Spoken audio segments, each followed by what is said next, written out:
tem medo de ser enfermeiro? Muita responsabilidade, equipe para você tomar conta, setor, pacientes, muita coisa. E aí, qual que é o caminho para você tirar esse medo, tirar esse peso? Por quê? Pode ser que você forme este ano, semestre agora, pode ser que você já esteja formado, pode ser que você forme o ano que vem.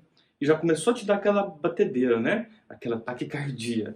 Enfim, e aí? Tem ou não tem medo? Mas na verdade eu estou aqui para te ajudar.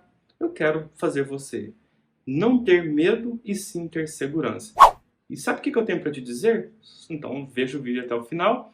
Não deixe de curtir, compartilhar, se inscreva, seja membro desse canal. Siga a gente lá no YouTube. Lá no YouTube, gente, eu tô ficando louco. Siga a gente lá no Instagram. A gente tem muita gente participando de enquetes lá. Então se você não está seguindo, você está perdendo as enquetes que estão acontecendo lá. Toda semana a gente tem muitas enquetes. Então fique de olho nos stories.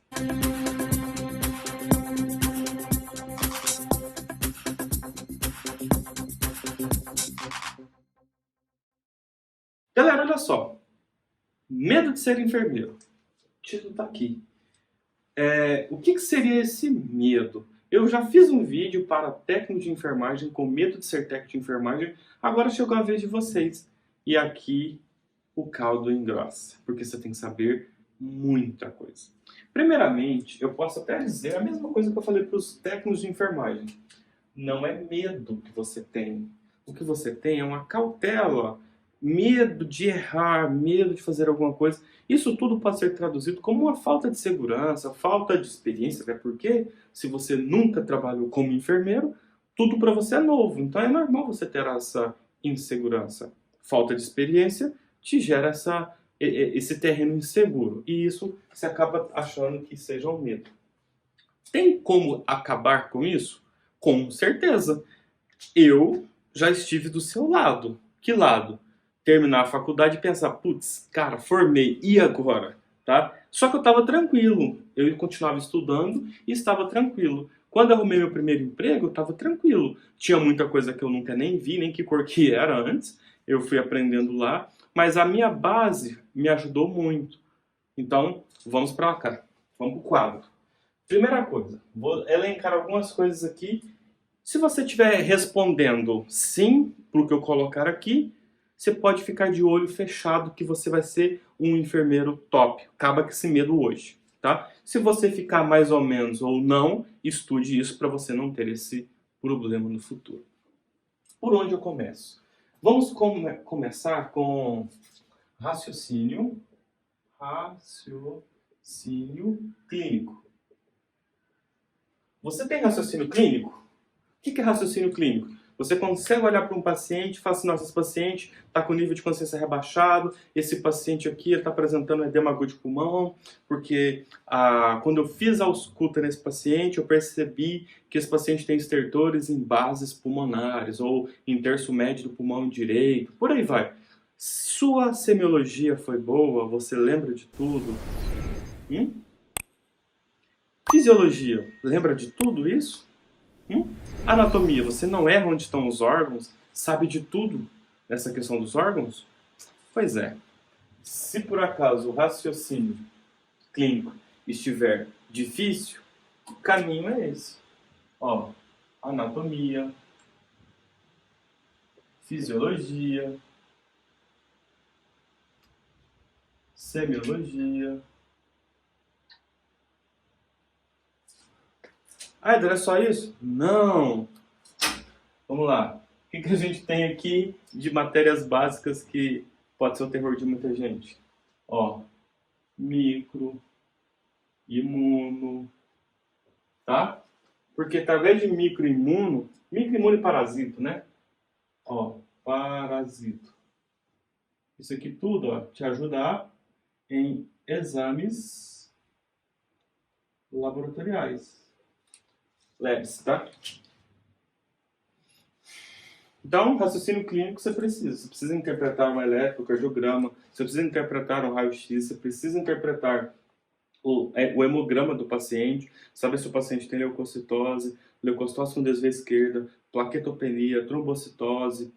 Tem muita coisa que precisa saber.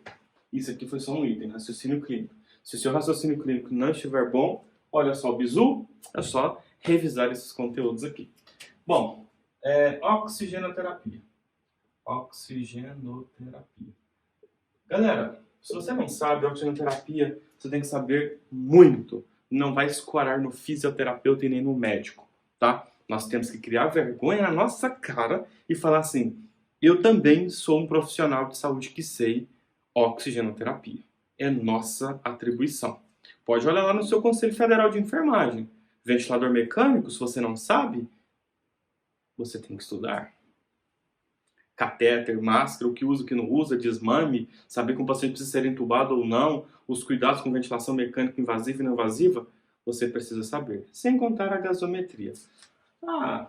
Propósito. O que você precisa então, se você respondeu que não sabe algum desses itens aqui? Você precisa de fisiologia. Fisiologia, anatomia. Vou aumentar algumas matérias, tá? Bioquímica. Deixa eu ver. Tá bom. Tá? Porque aqui você precisa entender de gasometria, você precisa entender de boa anatomia e fisiologia para você entender a mecânica da ventilação mecânica do paciente, para entender o respirador mecânico. Como é que você vai entender algo se a sua base é fraca? Tem gente que não sabe que nós temos 5 lobos, 3 do lado direito e 2 do lado esquerdo. É triste, mas é verdade, tá? Então a gente não pode vacilar.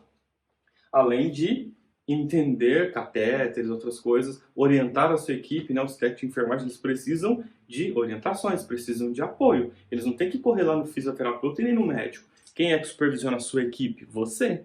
Se são técnicos de enfermagem supervisionados pelo enfermeiro, então por que o fisioterapeuta está pedindo algo para os seus técnicos? Ou o médico está pedindo algo para os seus técnicos? Se isso está acontecendo e se isso acontece, o problema é seu, porque você é fraco. Isso, você pode acabar com isso, estudando.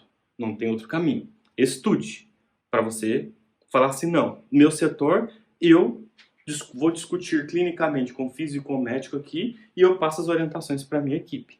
Beleza? Então, vamos lá. Administração de medicamentos, né? Administração de medicamentos. O que você precisa saber aqui? Tudo. Eu digo que, da mesma forma ou do mesmo tanto que um médico estuda medicamentos, você precisa estudar também. Pelo simples fato,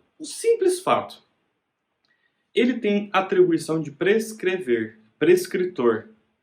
Você, enfermeiro, tem a responsabilidade de administrar este medicamento. O médico não tem a obrigação de colocar na sua prescrição cuidados com o medicamento. Qual que é a essência da enfermagem? Na ciência do cuidar, não é isso que a gente estudou? Não é isso que vem lá de Florence, de Anna Neri? Não são os princípios da enfermagem? A ciência do cuidar? O médico passa deslanosídeo lá, o técnico pega deslanosídeo para fazer. O que você, como enfermeiro, orienta o seu técnico de enfermagem antes que ele faça um deslanosídeo? É da classe dos digitálicos. O que você tem que orientar o seu técnico? Ou você acha que é obrigação do médico prescrever cuidados? Éder, eu acho que é obrigação dele. Pois é, ele realmente faz isso. Ele faz isso, sabe por quê? Porque você não faz. Porque a nossa categoria, infelizmente, não faz os cuidados que deveria fazer com os medicamentos. Só para você saber, digitálicos você só pode fazer no paciente, mesmo que prescrito pelo médico, só se a frequência cardíaca estiver acima de 60. Você sabe disso? Pois é, isso é só um medicamento que eu falei. Então você tem que estudar tanto quanto o médico, só que vocês vão ter funções diferentes. Ele vai prescrever e você vai ter o quê? Prescrever cuidados para a sua equipe. Porque se o medicamento ele vai entrar em contato com um paciente, alguém precisa prescrever, de acordo com o diagnóstico médico, e de acordo com diagnósticos de enfermagem, cuidados, né, que a enfermagem faz, eu prescrevo cuidados. E meu técnico de enfermagem, ele olha o que o médico prescreveu, o que a enfermagem prescreveu, e vai lá e faz no paciente. Ou seja, segurança do paciente, a gente vai minimizar possibilidades de interação medicamentosa, de risco para o paciente, de instabilidade hemodinâmica, porque a nossa assistência ela é casada, medicina e enfermagem. Se você escorar isso tudo para o médico, aí tá aquele negócio, né? O cara tá fazendo negócio que não era para ele estar fazendo. Mas se você já entrou no hospital e já faz, significa que quem tá lá no hospital há 1, 2, 5, 10, 20 anos, não evoluiu, continua no mesmo quadradinho. Não evoluiu. Pode ser sua chefe, pode ser quem for. Ninguém evoluiu. Cuidados de enfermagem é feito por enfermagem, não por medicina. Medicina, medicamentos, prescrição. Cuidados do medicamento, que vai ser feito no paciente, é pela enfermagem. Aí eu te pergunto, se esse medicamento for para o paciente e esse paciente vier a óbito por algum tipo de erro, é o médico o culpado? Só ele que é o culpado? Ou o técnico responde, você que é enfermeiro responde e o médico também? Se você falar para mim que os três respondem, e se você não estuda, você então tem coragem de deixar os 4, 5 anos que você estudou na mão do médico? Então, se quer dizer, se ele errar o paciente via óbito, todo mundo fica à mercê agora do que vai ser decidido pelos conselhos. Você acha mesmo que você estudou para isso? Não. Então você tem que saber medicamentos, tá? Você não vai prescrever, mas você vai ter os cuidados. E outra, todo mundo é passível de erro. Eu sou passível de erro, meu colega técnico de enfermagem é passível de erro, meu colega médico é passível de erro, todo mundo pode errar. Pode ser que o cara está cansado, errou o medicamento, confundiu um paciente, passou o medicamento incompatível com a situação clínica daquele paciente. Minha pergunta é, você sabe quando isso acontece? Você sabe intervir nisso? Opa, doutor, olha, de acordo com o quadro desse paciente, esse medicamento aqui, nossa, desculpa, tá errado mesmo daqui, nossa, eu confundi, são 2 pacientes Joaquim aqui, eu acabei me confundindo um com o outro. Isso pode acontecer, e é uma equipe unida, uma equipe integrada, tá? Não é porque formou em medicina que ninguém erra. Se for pensar assim, fez enfermagem, então ninguém erra cuidados. E a gente erra muito. Por quê? Porque nós somos passíveis de erro, mas existe uma coisa é errar, outra coisa é persistir no erro. Então a gente tem que estudar. Então o nosso dia a dia é o quê? Estudar todos os dias enquanto estiver na área da saúde. Seja médico, enfermeiro, técnico, físico, nutri, fono, todo mundo precisa estudar todos os dias. Por isso, vá para congressos, publique artigo, continue estudando. Tá? Você precisa disso. Não é porque você formou e tem uma pós-graduação e acha que já está no topo da carreira, porque, olha, se eu fosse você nem falava para os outros que é especialista e erra coisinhas básicas, tá? Estudar todo dia, a gente aprende todos os dias, tá? Então, olha só, aqui, gente, é um mundo gigante, aqui é um mundo muito grande. A administração de medicamentos dá show em todo mundo. Todo mundo mesmo, médico, enfermeiro, todo mundo. Por quê? Mudam as coisas, mudam protocolos, vem estudos novos, alteram dosagens, alteram muita coisa. Então, isso aqui é um estudo constante. Enquanto você estiver atuante na enfermagem, você deveria estudar administração de medicamentos, tá? Então, isso aqui já é algo para reduzir pelo menos 50% da preocupação ao fazer o medicamento ao paciente, seja você ou algum integrante da sua equipe, tá? Outra coisa, curativo. Você sabe curativo? Ah, então deve ter as curativas. Não, você não precisa gostar de nada.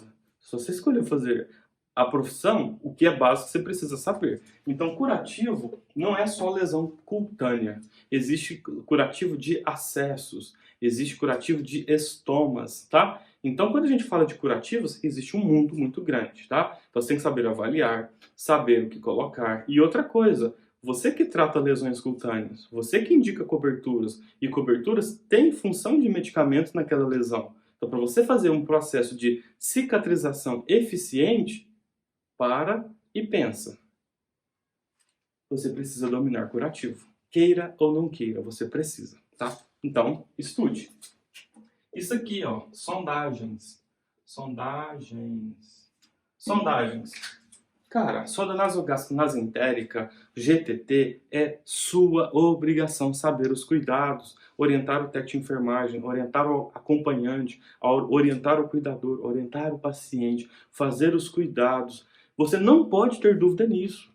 Você tem que estudar isso, faz parte. Para você não ter medo, você tem que dominar, saber de diferenciar as sondas, o material delas, a questão de gavagem, de infusão, tá? E tudo isso é nossa competência, tá? Cateterismo, vamos embora. Cateterismo. Quando eu falo de cateterismo, ninguém quer passar sonda no hospital. O técnico não pode, o físio não pode, o médico não quer, porque, né? Vamos deixar um cuidado para a enfermagem. Então só sobrou você. Então se você não sabe passar sonda ou não sabe cuidar de sonda, já para e pensa. Ninguém no hospital quer fazer sondagem vesical. Por quê? Isso já é uma competência adquirida e nossa, tá? O médico até vai fazer isso. Mas se ele fizer isso é vergonhoso. No seu setor, o médico passando sonda, só em casos, por exemplo, ginecologista passando em mulher que tem algum tipo de anormalidade ou algum tipo de restrição que seja só pelo gineco, ou talvez um urologista em alguns casos aí para homens, tá? Que tem algum tipo de alteração e precisa ser pelo uro. Tirando urologista e ginecologista, quem passa sonda é você, enfermeiro. Então você precisa dominar todas as sondas, tipos de sondas, cuidado com as sondas. Tudo isso não é para você ter dúvida. Nossa, eu tenho dúvida se vou insuflar ou não o balonete. Isso já caiu há muito tempo. Isso não era nem para ter mais dúvidas, tá? Galera, tem muita coisa aqui. Mas vou parar por aqui. Ó, basicão, arroz com feijão. Isso aqui, ó. Isso aqui é arroz com feijão. Tá? Tem mais coisas. Mas isso aqui, ó. Se você falar assim, Éder, eu dominei tudo que você fala aqui. Tudo que você falou que eu domino. Então, ó, esquece medo. Então você não tem medo não. Então você é um enfermeiro top. Pode ir lá que eu assino embaixo. Tudo que eu falei, você... Éder, eu domino isso aqui tudo. Já tô macaco velho nesse negócio aí. Então, show de bola. Então você já tá no outro patamar aí. E eu quero que todo mundo esteja nesse patamar. Por quê? É uma vida que você tá cuidando. Não é algo que você tá cuidando, se não der certo, morreu, vamos pro próximo. Não. A gente está cuidando de uma vida. E toda vida vale muito. E a gente estuda para quê? Para salvar vidas, tá bom? Gente, se tem alguma dúvida nisso aqui, eu já dei bizu. Isso aqui, você tem que estudar isso aqui. Queira, não queira, goste ou não goste, para você fazer a diferença na vida dos pacientes, precisa estudar muito, bastante. O suficiente para salvá-lo. Espero vocês amanhã às 17 horas.